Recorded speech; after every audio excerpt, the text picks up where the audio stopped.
জন্য ভালোবেসে জীবন দেওয়ার জন্য বহু মানুষ এখনো দুনিয়াতে বেঁচে আছে, ঠিক কিনা? আমাদের জীবনের চাইতে আমাদের পরিবার, স্ত্রী, পুত্র, সন্তানাদি, এক কথায় দুনিয়ার সকল কিছুর চাইতে আমরা মুহাম্মদুর রাসূলুল্লাহ সাল্লাল্লাহু আলাইহি ওয়াসাল্লামকে ভালোবাসি, ঠিক কিনা? কিন্তু ভাইরা, তারা তাদের ধর্ম পালন করবে, এটা আমাদের কোনো বাধা নাই।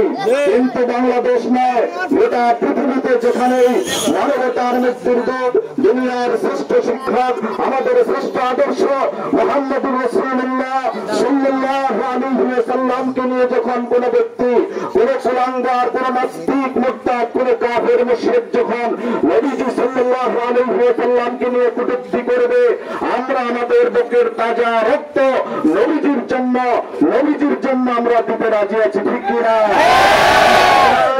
হিন্দু ভাইরা তাদের ধর্ম পালন করবে, অন্যান্য ধর্মাবলম্বী লোকেরা তাদের ধর্ম পালন করবে, আমাদের কোনো বাধা নাই, তাদের বিরুদ্ধে কোনো কথা নাই, ভারতের বিরুদ্ধে কোনো কথা নাই।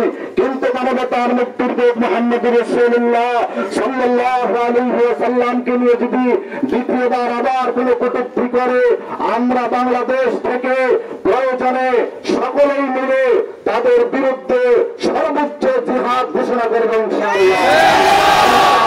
সকলকে কবুল করে বলে আমি মাঝে এখানে অনেক ওলামায়ে কেরাম উপস্থিত আছেন।